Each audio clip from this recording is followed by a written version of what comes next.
할렐루야. 네, 먼저 이 시간에도 하나님을 예배한 우리 성도들에게 우리가 예배하는 하나님의 은혜가 꼭 함께 할 수 있기를 주의 이름으로 축원합니다. 또 우리 한 주간에 배웠으니까 인사 한번 하고 하나님의 말씀 나누겠습니다. 좌우 옆뒤 보시면서 주님의 이름으로 사랑하고 축복합니다. 은혜 받는 시간 되십시오. 우리 인사하고 하나님의 말씀 나누겠습니다. 주님의 이름으로 사랑하고 축복합니다. 은혜 받는 시간 되십시오. 네, 주님의 이름으로 사랑하고 축복합니다. 은혜 받는 시간 되십시오. 네, 오늘은 교회 시리즈 9번째 시간으로 함께 읽으신 말씀 에베소서 3장 7에서 10절 말씀을 중심으로 교회는 하나님께서 세상을 만나시는 통로입니다라는 제목의 말씀을 여러분과 함께 나누려고 하겠습니다. 여러분, 제가 전에도 말씀을 드렸지만 제가 12번의 교회 시리즈를 시작하면서 총 4개의 질문을 갖고 이 말씀을 준비해 갔잖아요. 그 질문 중 오늘이 세 번째 질문의 마지막 시간이 되겠습니다. 한 번 더 정리를 드리면 제가 12번의 교회 말씀 시리즈를 준비하면서 첫 번째 질문은 이거였어요. 교회는 누구의 것이며 교회는 무엇이었는가? 이거 3주 나눴죠. 그 다음 두 번째 질문은 그러면 무엇이 주님의 교회를 교회답게 하는가? 이것도 3주 나눴어요. 그리고 세 번째로 나눴던 것이 이거였습니다. 그러면 주님의 교회가 이 땅에서 감당해야 할 사명은 무엇인가? 앞선 두 개의 질문은 우리 교회 홈페이지나 혹은 우리 교회 유튜브 채널에 가면 설교 영상이 있으니까 한번 여러분 참고하시면 좋겠고, 저희가 세 번째로 나눴던 그러면 주님의 교회가 감당해야 할 사명은 무엇인가, 여기에서는 제가 조금은 본질적인 이야기를 해드렸던 것 같습니다. 사실은 저는 우리가 감당해야 할 사명을 생각할 때 어떤 일적인 부분, 행위적인 부분을 많이 생각했었어요. 그런데 제가 성경을 읽고 묵상하고 기도하면서 하나님이 제게 주셨던 감정은 그 행위적인 일적인 일들을 만들어 가기 전에 그 사명과 사역을 이어가기 위해서 놓치지 말아야 할 본질이 우선되어야 한다고 제게 감동을 주셨던 거예요. 그래서 제가 두 가지 말씀드렸죠. 먼저는 교회는 어떤 사역과 사명을 감당하기 전에 세상이 하나님을 보게 하는 통로라는 것을 잊지 않고 그 사역과 사명을 감당해야 하는 것이죠. 그리고 두 번째는 뭐였어요? 교회는 세상이 복음을 듣게 하는 공동체라는 것을 잊지 않고 우리에게 맡겨진 사역과 사명을 감당해야 된다는 것입니다. 왜냐하면 교회가 이 두 가지 본질을 놓치지 않고 교회 공동체에게 맡겨진 사역과 사명을 감당해낼 때 교회가 행하는 많은 사역들, 예배를 드리고 선교를 하고 구제를 하고 다음 세대를 세우는 목양을 하는 그 모든 사역들이 하나님이 원하시는 방향으로 방향성을 잃지 않기 때문에 그렇다는 것입니다. 그런데 제가 이제 오늘 말씀을 준비하면서 한 가지 또 고민이 되는 거예요. 제가 기도하면서 하나님 앞에 구했던 것은 이제 이런 질문이었거든. 하나님, 그러면 주님의 교회가 세상에 하나님을 알도록 사역하고 세상이 복음을 듣도록 사역하면 우리에게 맡겨진 사명은 끝나는 것입니까? 그러면 또 어떤 사명을 감당해야 됩니까? 라는 질문이었거든요. 사실은 이 질문이 주 후반부가 될 때까지 잘 떠오르지 않는 거예요. 여러분, 제가 이제 주일 설교 준비를 언제 시작하냐면 화요일부터 시작하거든요. 근데 이게 목요일 오후가 돼도 떠오르지 않는 거예요. 굉장히 고민을 많이 했어요. 그래서 생각했던 것이 무엇이냐면 사역을 좀 더 확대하면 될까? 아니면 우리가 하지 않던 사역을 새롭게 만들어가면 되는 것일까? 이런 고민을 했거든요. 그런데 성경을 읽고 묵상하다 문득 제게 하나님 주셨던 마음은 무엇이냐면 질문을 한 번 더 깊게 보면 어떨까라는 마음을 주시는 거예요. 그러니까 이런 거죠. 제가 하고 있던 질문 앞에 왜라는 질문을 붙여보는 거예요. 여러분도 한번 이 순간에 그렇게 보시면 좋을 것 같아요. 저와 여러분이 교회가 감당해야 할 사명, 주님의 교회가 이 땅에서 감당할 사명은 무엇인가라는 질문 앞에 두 가지를 나눴잖아요. 교회는 세상에 하나님을 알게 하는 통로, 교회는 세상이 주님의 복음을 듣게 하는 공동체가 되어야 된다는 것. 이 두 가지 질문. 그러면 왜요? 하나님은 왜 교회를 통해 세상이 하나님을 알게 하고 하나님은 왜 교회를 통해 세상이 복음을 듣게 하는 공동체로 존재하라고 말씀해 주셨을까요? 여러분, 우리는 보통 이런 질문 앞에 이렇게 답할 수 있어요. 목사님, 저 세상도 하나님을 알고 복음을 들어야 구원받을 수 있잖아요. 그래야 되는 거 아니에요? 라고. 그래서 사람들이 교회에 모여서 예배드리고 하나님을 경배하고 많은 사역을 만들어가야 교회 공동체가 유지되는 거 아니겠습니까? 라고 말할 수 있을 거예요. 물론 저도 그렇게 생각해요. 맞아요. 그렇게 하는 게 맞죠. 저도 그렇게 우리 교회를 사역하고 있고 우리 교회도 그런 교회가 되기를 바랍니다. 하지만 성경은 우리에게 그것이 먼저라고 말하지 않아요. 주님의 주님의 몸된 교회가 교회로 존재하기 위해서 감당해야 할 사명을 그렇게만 말하지 않는 거예요. 여러분 이것을 어떻게 알 수 있냐면 여러분 나중에 이 신약성경 서신서를 한번 쭉 읽어보세요. 오늘도 이제 그 서신서의 이야기를 할 건데 여러분 사도 바울이 기억한 로마서, 고린도전서, 갈라디아서, 에베소, 빌립보서, 골로 쭉 이 내용으로 읽어보시면 바울이 당시 초대교회를 향해 많은 이야기를 하게 됩니다. 그런데 그 이야기의 핵심이 무엇이냐면 사람의 열심이나 교회가 어떤 능력을 보였거나 교회가 어떤 사역을 했는지에 대해서 거의 이야기하지 않아요. 물론 몇 가지 언급하는 부분도 있어요.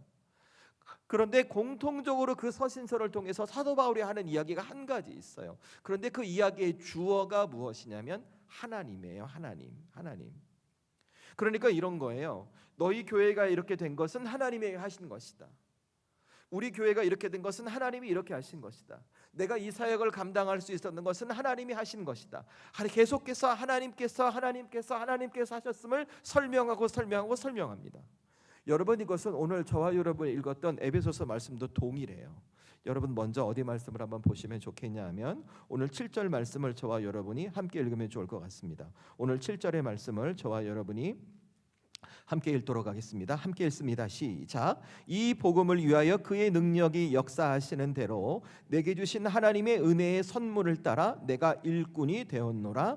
아멘.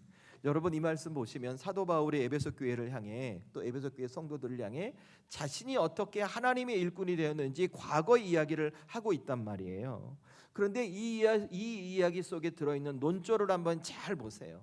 지금 바울이 말하고 있는 논조가 이거 내가 열심으로 내가 헌신하고 내가 수고해서 내가 한 거야 라고 말하는 거예요? 아니면 내가 이 자리에 올 수 있도록 하나님께서 나를 이끄셨고 내게 은혜를 주셔서 가능했던 거야 라는 논조예요. 전자예요, 후자예요? 여러분 한번 속으로만 대답해 주세요. 전자예요, 후자예요? 여러분 후자죠, 그죠? 후자죠. 그래서 한번 생각해 보시라는 거예요. 왜 사도 바울은 에베소 교회와 성도를 향해 자신의 과거 이야기를 통해서 내가 이 자리에 교회를 세우고 주의 사명을 감당하고 복음을 전했던 이 모든 것은 나의 힘과 능력과 수고가 아니라 모든 것이 하나님이 하시는 것이라고 말했던 것일까요? 이유는 간단해요. 오늘 이 이야기를 듣고 있는 에베소 교회 공동체와 성도들이 그들이 교회가 되고 그들이 성도가 될 수 있던 것은 그들의 수고와 헌신과 노력이 아니라 하나님께서 일하셨고 하나님께서 세워주신 공동체라는 것을 놓치면 안 되기 때문에 그렇다는 것입니다. 왜요? 왜 교회가 이것을 놓치면 안 될까요? 교회가 만약 이것을 놓쳐버리기는 순간 교회는 어느 순간 자신들도 모르게 사람이 주인이 아닌 하나님의 주인이 아닌 사람이 주인인 공동체가 되어버리기 때문에 그렇다는 거예요. 그러니까 교회가 어떤 모습을 보이냐면 어떤 사역을 하고 어떤 사명을 만들어 갈 때 결과 중심으로만 그 사역과 사명을 평가하는 거예요. 오늘 사람들이 몇 명 왔는지, 교회가 얼마나 그 일을 감당했는지, 어떤 사역이 세상과 비교해서 눈이 띄고 있는지, 교회의 사명과 교회의 다음을 뭘로만 분별해 가냐면 그들이 갖고 있는 사람 중심의 일로만 하고 있다는 거예요. 하지만 여러분 오늘 바울의 이야기 잘 보세요. 방금 7절 보셨죠? 바울은 에베소 교회를 향해 분명하게 말합니다. 나는 내 힘과 능력으로 한 일이 없다는 거예요. 하나님이 나를 부르셨고 하나님께서 나를 통해 복음을 전하게 하셨고 하나님께서 나를 통해 교회를 세우셨으며 하나님께서 나를 통해 구원을 얻지 못한 자들을 만나셨다 이렇게 얘기하는 거예요. 즉 바울의 사역의 주체가 바울 자신이 아니라 하나님이었음을 말하고 있는 거죠. 그래서 여러분이 한 번 더 생각해 보세요. 왜 에베소 교회를 향해 에베소 교회 성도들을 향해 너희 교회와 너희들의 주체가 하나님이 되어야 한다는 이야기를 바울이 반복해서 이야기하고 있을까? 그 이야기를 한 이유가 뭘까? 이유는 그거예요. 하나님께서 사도 바울이라는 사람을 통해 예수님께서 복음을 부여잡은 사도 바울이라는 사람을 통해 세상에 많은 사람을 만나셨듯이 이제 하나님께서 에베소 교회를 통해 세상을 만나고 계시다는 것을 그들이 깨닫기를 바랬거든요.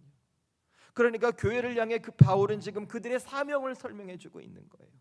그들이 모여서 얼마나 많은 사람들이 모여 있고 얼마나 많은 일을 하고 어떤 일을 어떻게 하는가 중요한 것이 아니라 그들이 정말 놓치지 말아야 할 사명은 무엇인가? 우리 교회를 통해, 우리 성도들을 통해 하나님께서 세상을 만나고 계시다는 것을 다시 한번 확인시켜주고 있다는 거예요. 그러면 왜 하나님은 교회를 통해서 세상을 만나실까요? 이유는 한 가지예요.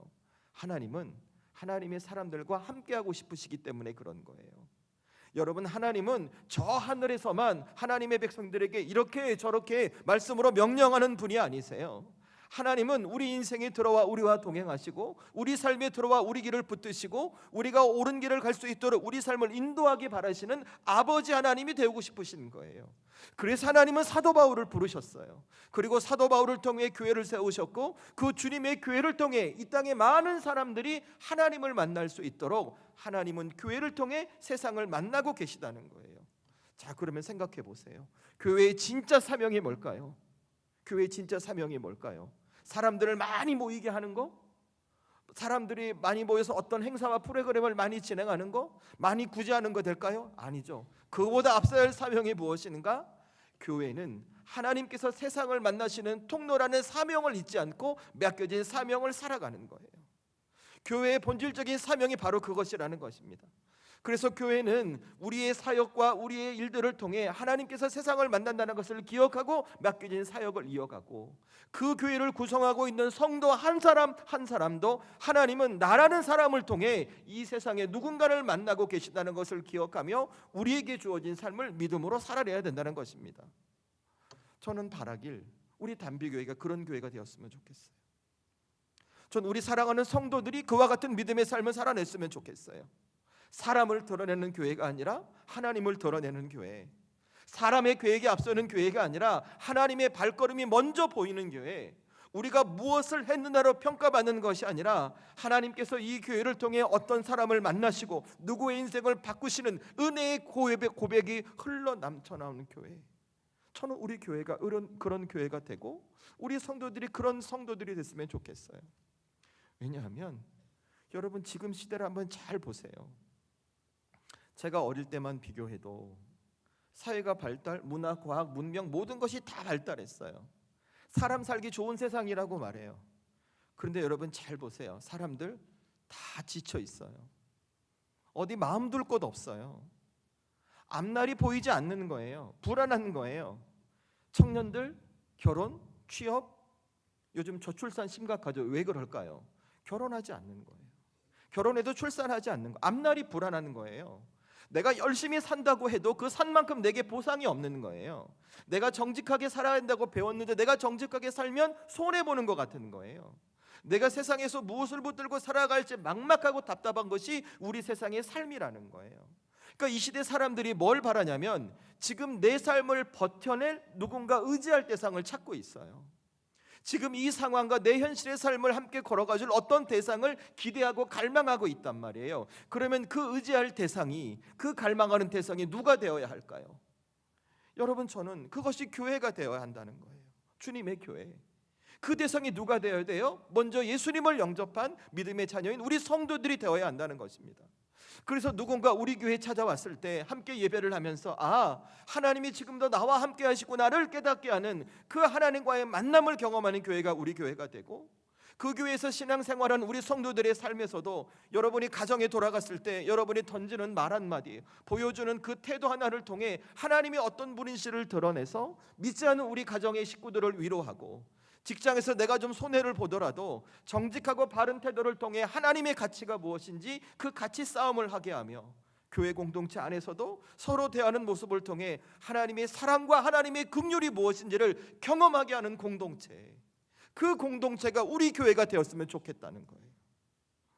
그래서 우리가 필요한 게 뭐예요? 저와 여러분이 잊지 않는 거예요. 하나님께서 교회에게 주신 정말 중요한 사명은 교회를 통해 하나님께서 세상을 만나는 통로로 사용하신다는 이 사명을 잊지 않고 우리가 교회를 지켜가고 여러분에게 주어진 삶을 믿음으로 살아내시라는 겁니다. 저는 그래서 먼저 이 아침 우리 사랑하는 성도들이 하나님이 교회에게 맡기신 사명은 하나님은 교회를 통해 세상을 만나신다는 이 사명임을 잊지 않고 교회의 사역을 감당하고 여러분의 삶을 믿음으로 살아내는 우리 성도들 될 수 있기를 주의 이름으로 축원합니다. 여러분 이것을 놓치지 않고 여러분이 살아가셔야 해요. 그래야 여러분의 모양과 처지와 형편이 상관없이 여러분을 통해 일하시는 하나님을 경험할 수 있어요. 그런데 우리가 이 사명을 놓쳐버리잖아요. 저 세상과 우리는 다를 바가 없어요. 어떤 조직과 다를 바가 없어요. 영적인 공동체가 될 수 없어요. 저는 한 사람의 목회자로 이 시대를 바라보면서 너무 고통스러운 게 바로 그거예요. 어느 교회를 비판하고 어느 교회를 정죄하고 싶지 않습니다. 근데 제가 만나는 모임 속에서 말하시는 분들의 이야기를 보면 진짜 본질에 대한 고민을 하지 않는 것 같아요. 어떻게 하면 그냥 제가 이렇게만 표현할게요. 어떻게 하면 지금보다 좀 더 보여지는 거기에만 매몰되어 있는 것을 보며 저는 개인적으로 마음이 참 아파요. 저는 우리 교회만큼은 그러지 말자는 것입니다. 하나님께서 사랑하시는 우리 담비교회 성도 여러분, 이 교회는 주님의 교회입니다. 그래서 우리가 감당해야 할 사명은 사람이 많아지고 어떤 사역을 많이 하는 것이 아니라 우리 교회를 통해 하나님께서 세상을 만나실 수 있도록 우리의 사역의 자리, 삶을 새롭게 정비해가는 것이죠. 그럴 때 우리가 작다 할지라도, 우리가 부족할지라도 우리 주님은, 우리 하나님은 저와 여러분을 통해, 우리 교회를 통해 믿지 않는 누군가를 만나시고 그들에게도 구원의 은혜를 허락하시며 우리 모두가 은혜받고 천국 가는 주님의 역사를 허락해 주실 줄로 믿습니다. 이 주님의 역사, 이 주님의 은혜가 우리 성도들과 교회에 꼭 임할 수 있기를 주의 이름으로 축원합니다. 그래서 제가 여러분에게 세 가지 말씀드릴 거예요. 내가 우리 교회를 지켜가면서, 내가 믿음 생활하면서 나를 통해, 우리 교회를 통해 하나님께서 세상을 만나실 수 있도록 나는 어떤 삶을 살아가야 될까? 첫 번째 이거예요. 하나님께서 일하실 수 있도록 우리의 자리, 나의 자리를 내어드리는 거예요. 여러분, 제가 여러분에게 우리의 자리를 내어드려야 한다고 말씀드렸어요. 이 말씀 오해하지 마세요. 하나님께서 내 자리를 내어드려야 하니까 내가 아무것도 안 하고 가만히 있으란 뜻이 아닙니다. 여러분, 하나님께 우리의 자리를 내어드린다는 것은 내 삶에서 내가 교회 사역을 이어가면서 내 중심이었던 내 자리를 이제 하나님이 주도권을 가실 수 있도록 비워드리는 거예요. 그러니까 어떤 사역을 하고 삶을 살아가면서 내 주장이 있어요. 그런데 내 주장을 펴기보다 하나님의 말씀에 비추어 그 말씀에 내가 순종하는 태도를 보이는 거예요. 어떤 삶과 사역을 이어가면서 내가 원하는 뜻이 있어요. 그런데 내 뜻보다 하나님이 원하신 뜻이 먼저 있는 태도를 보이는 것이 하나님께 우리의 자리를 내어드리는 거예요. 여러분, 제가 왜 이 말씀을 드리냐면 오늘 사도 바울의 에베소 교회와 성도들을 향해 이 에베소 교회와 성도들이 하나님께서 세상을 만나시는 공동체와 성도가 되기 위해서 가장 먼저 요구했던 것이 바로 그것이기 때문에 그래요. 여러분, 나중에 오늘 예배 마치고 집에 돌아가시면 딱 10분 15분만 투자하셔서 오늘 에베소서를 좀 정독해 보세요. 꼭 오늘 안에. 오늘 지나가면 오늘 말씀 다 까먹을 거예요. 내일 아침 되면 제 설교 기억 안 날 거예요. 그죠? 그 제가 사역하기가 좋아요. 여러분이 기억을 못 해주시니까 똑같은 얘기 또 해도 모를 확률이 매우 높거든요. 아무튼 오늘 집에 가시면 꼭 성경을 읽어보세요. 10분 15분이면 돼요. 왜냐하면 이 에베소가 6장밖에 안 되거든요. 6장을 정독해서 읽으시면 10분 15분을 읽으실 수 있어요. 그런데 이 에베소서를 잘 읽어보시면 뭘 볼 수 있는가? 이 에베소서를 기록한 사도 바울이 교회에 대한 얘기를 하면서 사람들의 이야기를 하지 않아요.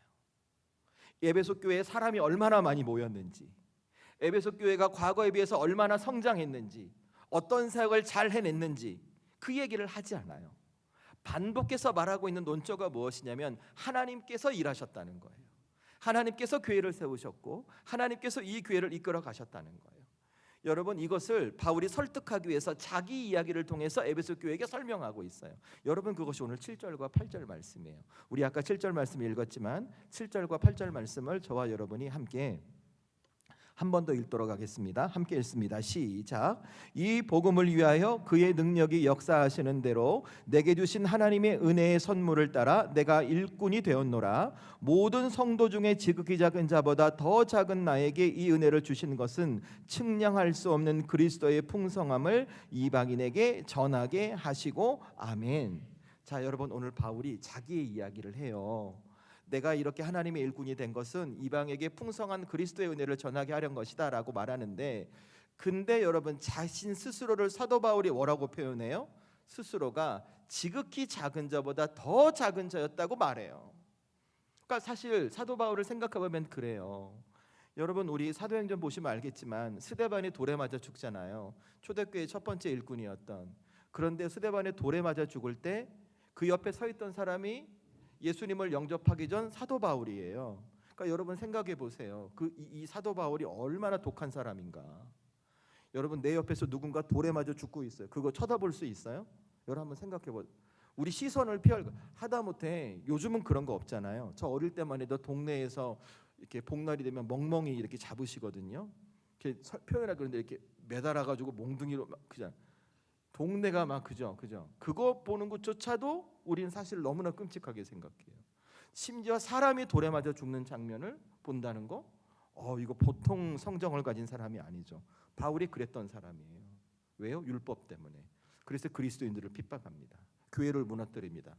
그랬던 그가 예수님을 영접하고 복음을 전해요. 자, 세상의 기준으로 보면 바울 같은 사람이 복음을 전하면 돼요? 안 돼요? 안 되죠. 누가 바울이 전한 복음을 듣겠어요? 그렇게 사람을 죽이고 교회를 무너뜨리고 그렇게 자격 없는 자, 네가 한다고 내가 들을까? 설득이 납득이 되지 않는 거죠. 그런데 오늘 바울이 무슨 얘기를 해요? 이렇게 지극히 작은 나를 하나님이 부르셔서 그리스도의 풍성을 전하게 하셨다는 거예요. 바울의 공로예요? 하나님이 하게 하신 거예요. 하나님이 하게 하신 거죠. 그러니까 오늘 바울이 갖고 있는 태도가 무엇이냐면 에베소 교회에게 자기의 이야기를 하면서 내가 하나님 앞에 무엇을 했는지, 내가 어떤 노력을 했는지 자기 이야기를 하지 않아요. 온전히 하나님께서 내게 하셨음만을 고백하는 거예요. 왜 그럴까요? 바울이 내가 사실 생각해 보면 바울 수고했을까 안 했을까요? 했죠. 고생했죠. 많이 했죠.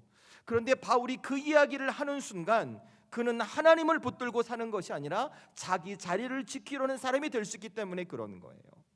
여러분 이 바울의 마음이 오늘 에베소 교회에게 자기 이야기를 꺼낸 이유와 연결이 되는 거예요. 여러분 에베소 교회가 어떤 교회였냐면 에베소 교회는 그 교회 안에 갈등과 다툼이 있었어요. 왜냐하면 교회 안에 유대인들과 이방인이 함께 신앙을 갖고 있었거든요. 그러니까 쉽게 생각하면 그들 두 이방인과 유대인은 문화가 달라요. 삶의 방식도 달라요. 배경도 달라요. 하나님을 만난 신앙의 출발점도 달라요. 그것이 문제가 돼요. 그러니까 어떤 일이 생기냐면 교회 안에서 자꾸 갈등이 생기는 새 이거죠. 이거 누가 한 거야? 이거 내가 이렇게 안 했는데? 왜 이렇게 하지? 이런 방법이 있는데? 서로 간에 자꾸 이런 갈등이 생기는 거예요. 그러니까 교회 안에 어떤 이야기가 많아지냐면 하나님의 이야기가 많아지는 것이 아니라 사람이 어떻게 했는지 사람의 얘기가 점점점 많아지기 시작하는 거예요. 그런데 사도 바울이 이런 다툼이 있는 에베소 교회를 향해 어떤 얘기를 해요? 자신의 이야기를 해주는 거예요. 초대교회를 세우고 복음을 전했던 자신의 헌신과 수고가 있음에도 자기의 이야기를 하는 것이 아니라 내가 이렇게 된 것은 온전히 지극히 작은 자보다 더 작은 나를 하나님께서 일하게 하셨다. 하나님의 이야기를 하는 거예요. 그래서 그들의 중심을 흔들어 버리는 거예요. 저는 오늘 우리 사랑하는 성도들이 우리 담비교회가 이 바울의 이야기를 잘 가슴 깊이 새기길 원합니다. 저부터 우리 장로님, 권사님, 집사님, 우리 성도님 한 분에 이르기까지 이 이야기를 가슴에 잘 새길 수 있기를 원합니다. 왜냐하면요, 교회 안에 사람의 공로, 사람의 수고한 자리에 교회가 세워지잖아요. 어느 순간 비교하기 시작해요. 과거엔 이랬는데 지금은 왜 이렇지? 그것 때문에 갈등이 생겨요. 상처가 생겨요. 분열이 돼요. 그리고 깨져버려요. 여러분 이 시대 교회를 잘 생각해 보세요. 제가 얼마 전에 제 설교자잖아요. 제가 많이 설교하니까 저도 늘 공부하거든요. 제가 설교자로서의 영감을 받는 아주 좋은 목사님이 계세요. 그분의 책도 많이 읽고 책도 분석하고 막 그래요. 잠시 언급했잖아요. 그분의 이야기를 조금 자세히 듣게 되었어요. 그런데 그분이 하셨던 말씀의 핵심이 무엇인가? 자기 공로, 자기의 수고인 거예요. 그래서 하나님이 하셨다가 아니라 내가 이렇게 했고 내가 저렇게 했다라는 이야기를 계속 말씀. 그 일로 말미암아 교회가 갈등이 되고 분열이 되고 싸우고 다툼과 이런 일이 생기는 거예요. 참 존경했던 목사님이신데 제가 설교자로서 영감을 많이 받았던 목사님이신데 너무 마음이 아픈 거예요. 여러분 오늘 그 이야기 에베소 교회 이야기하고 다를까요? 똑같은 모습이죠. 저는 오늘 이 에베소 교회의 모습을 우리 성도들이 보면서 그리고 이 시대에 존재하고 있는 많은 교회들의 상황을 보면서 저는 우리 담비교회만큼은 사람의 공로, 사람의 수고에 세워진 교회가 되지 않기를 원합니다. 우리의 자리를 하나님께 내어드리고 우리의 수고를 하나님께 내어드리고 하나님께서 일하셨던 믿음의 고백에 세워지는 교회 공동체가 우리 교회가 될 수 있기를 주의 이름으로 축원합니다. 여러분, 저는 우리의 수고와 헌신과 노력을 무시하는 것이 아닙니다. 우리 교회가 이 자리에 있기까지 정말 수고하신 성도님들 너무나 많으시죠. 눈물로 기도하며 자신의 사죄를 털어가면서 이 공동체를 지켜오신 그 수고와 헌신이 없었다면 이 교회는 존재할 수 없었을 거예요. 하지만 제가 걱정하고 두려워하는 것은 우리의 수고와 헌신과 그 노력이 하나님의 자리를 대신하는 순간 문제가 생긴다는 것입니다.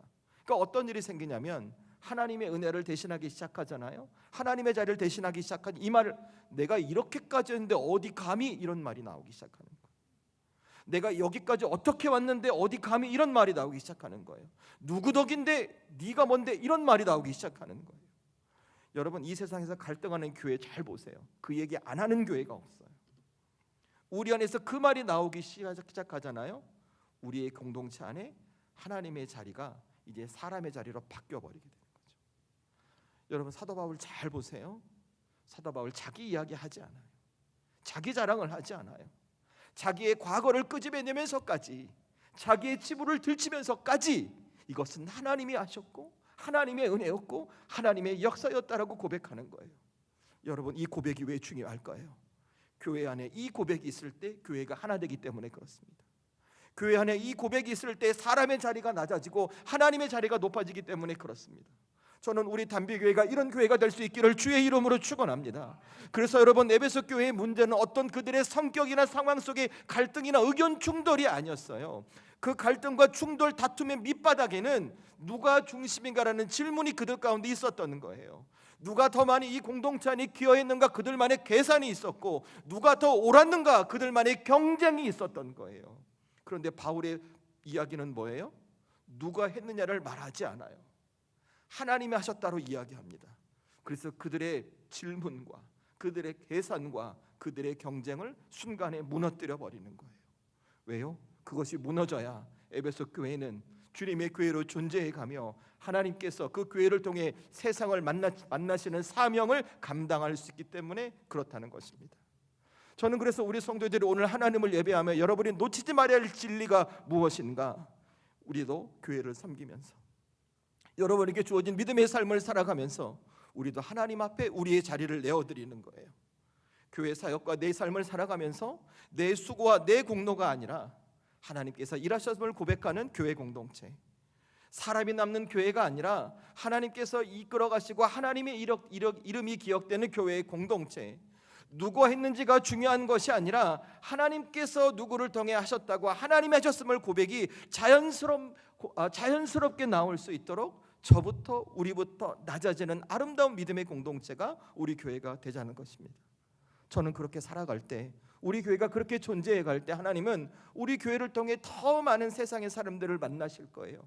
그들에게 구원을 주시고 그들에게 은혜를 주시며 함께 믿음의 동역자로 세워 우리 안에서 하나님의 뜻을 이루는 아름다운 교회 공동체, 진짜 주님의 교회가 우리 단비교회와 우리 성도들의 삶이 될 줄로 믿습니다. 저는 다시 한번 오늘 이 말씀을 기억하며 우리 사랑하는 성도들이 내 자리를 하나님께 내어드리는 분들이 될 수 있기를 주의 이름으로 축원합니다. 그래서 두 번째 기억할 거 이거예요. 우리 교회가 하나님의 비밀이 드러내는 공동체가 되길 기대하셔야 된다는 거예요.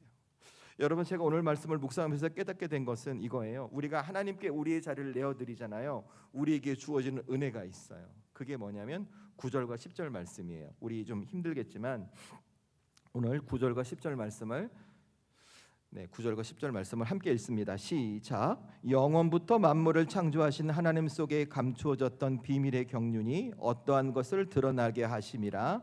이는 이제 교회로 말미암아 하늘에 있는 통치자들과 권세들에게 하나님의 각종 지혜를 알게 하려 하심이라. 아멘. 여러분, 이 말씀 잘 기억해 두세요. 여러분, 이 말씀의 의미가 뭐냐면 우리가 하나님께 우리의 자리를 내어드리잖아요. 하나님께서 우리에게 주신 은혜가 있대요. 그게 뭔가? 하나님의 비밀을 드러내는 교회가 된다는 거예요. 여러분, 그러면 여기서 말하는, 오늘 성경에서 말하는 하나님의 비밀이 뭘까요? 저는 우리 성도들에게 이렇게 정리해드리면 좋을 것 같아요. 오늘 성경이 말하는 하나님의 비밀은 내가 어떤 성경적인 통찰을 갖고 다른 사람이 알지 못하는 것을 나만 알고 무언가 찾고 깨닫는 것을 말하는 것이 아니에요. 여러분, 오늘 성경에서 말하는 비밀은 이거예요. 교회 공동체 안에 사람의 능력으로 설명되지 않는, 사람의 힘으로 설명되지 않는 일이 교회 공동체 안에 일어난다는 거예요. 여러분, 제가 앞서 말씀드렸죠. 오늘 에베소 교회 갈등이 있었다고. 왜냐하면 에베소 교회 안에 유대인과 이방인이 함께 있었기 때문에.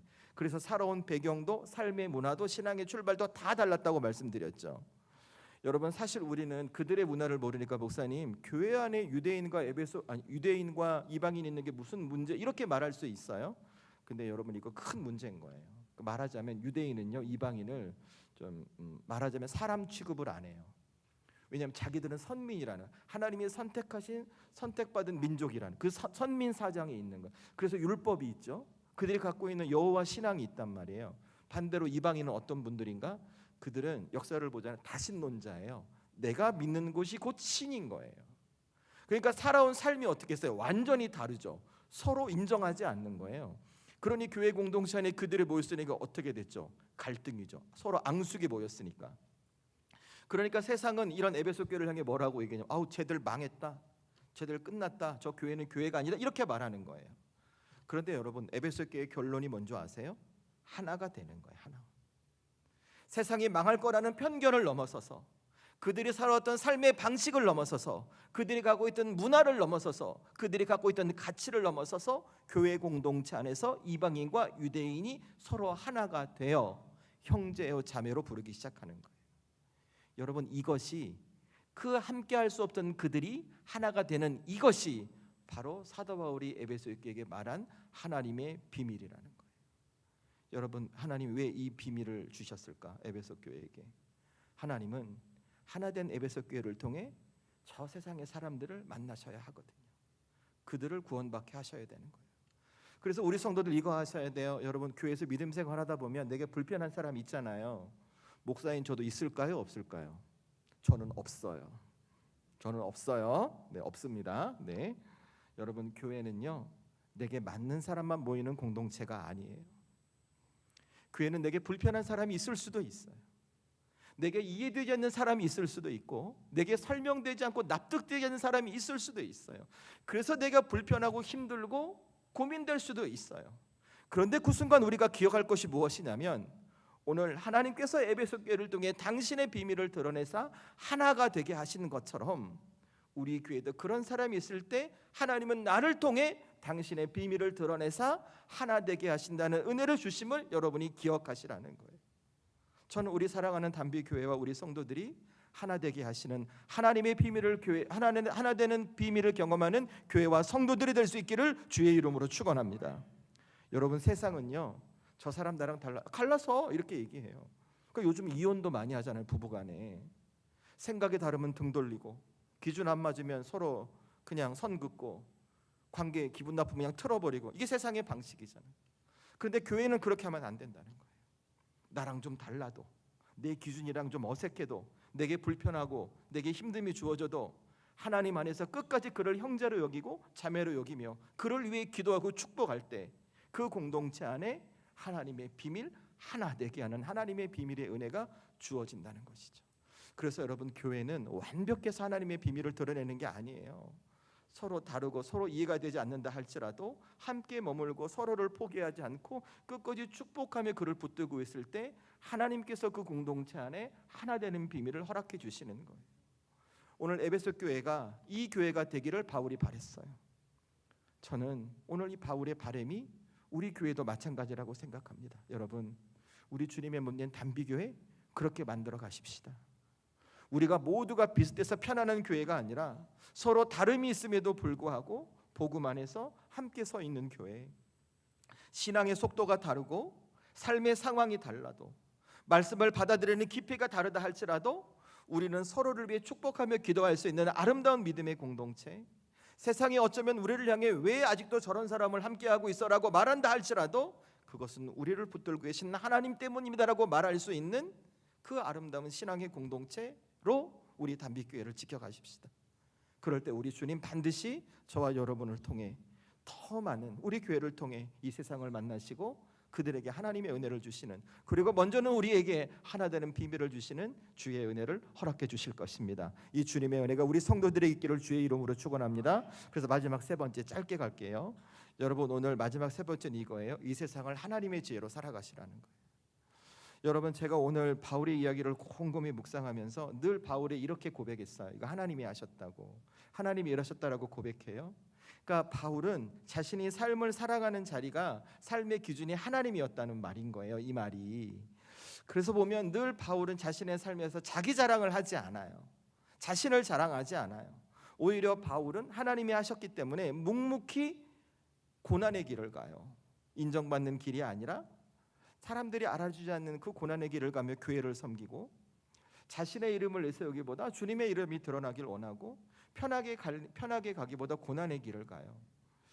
그런데 문제가 아니라 그 삶의 결과가 어땠냐면 하나님의 지혜가 드러났다는 거예요.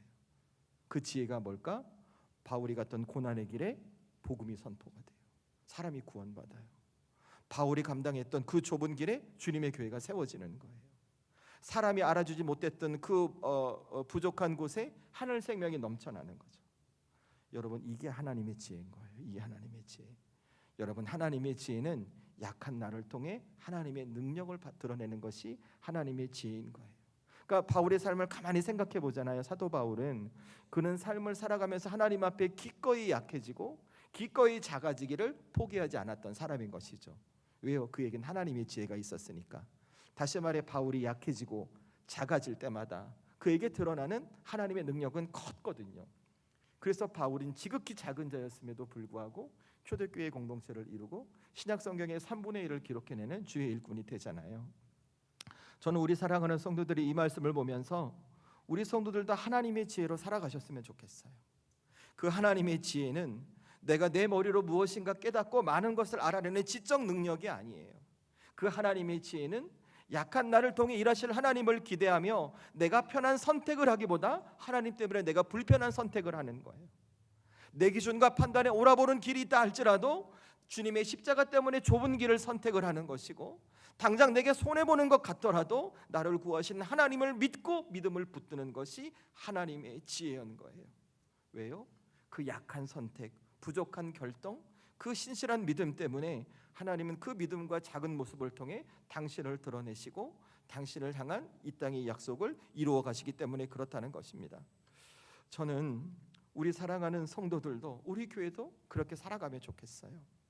어쩌면 우리 강해지려고 할지도 몰라요. 더 세지려고 할지도 몰라요. 더 많아져야 한다고 할지도 몰라요. 하지만 저는 오늘 이 말씀을 기억하며 우리 하나님 앞에 강해지고 똑똑해지려고 애쓰는 교회가 아니라 하나님의 지혜를 드러나기 위해 기꺼이 약해지고 좁은 길을 갈 수 있는 교회, 완벽해 보이려고 애쓰는 교회가 아니라 부족한 그대로 하나님 앞에 서서 하나님의 일하실 자리를 우리가 내어드리는 믿음의 사람, 그런 공동체와 그런 성도가 될 수 있기를 원합니다. 여러분, 어쩌면 그런 우리를 보면서 세상은 이렇게 말할지도 몰라요. 어떤 일은 이렇게 말할지도 몰라요. 그렇게 약해서 교회 사명 감당하겠냐고, 그래서 교회에서 세상에 설 자리가 어디 있겠냐고 말할지도 몰라요. 근데 저는 믿습니다. 하나님은 우리의 약함을 통해 일하실 것이고 우리의 부족함 앞에 당신의 지혜를 드러낼 것이며 우리 교회를 통해 더 많은 세상을 만나시고 당신의 구원을 이루어 가실 거라 믿습니다. 저는 그래서 우리 사랑하는 성도들, 오늘 살아가고 우리 인생을 살아가며 교회 공동체로 존재하며 우리의 약함을 강함으로 사용하시는 하나님의 지혜를 붙들고 살아가십시다. 그렇게 교회 공동체를 지켜가십시다. 그렇게 하나님의 지혜를 붙들고 살아가는 우리 교회와 우리 성도들이 될 수 있기를 주의 이름으로 축원합니다. 여러분, 그렇게 살아갈 때 우리 교회는 정말 하나님께서 세상을 만나시는 통로로 사용하실 거고, 우리 성도들의 삶은 하나님께서 믿지 않는 여러분의 가족, 여러분의 관계 속에 있는 누군가를 구원하는 축복의 통로로 사용하실 것입니다. 이 주님의 은혜가 우리 성도들에게 꼭 우리 교회에 임할 수 있기를 다시 한번 주의 이름으로 축원합니다. 기도하십시다. 이 시간 기도할 때 주신 말씀을 기억하며 이렇게 기도하면 좋겠습니다. 하나님, 우리에게 맡겨진 사명이 있음을 다시 한번 깨닫습니다. 교회는 하나님께서 세상을 만나시는 통로라는 것을 깨닫고, 하나님, 이제 저의 자리를 하나님께 내어드립니다.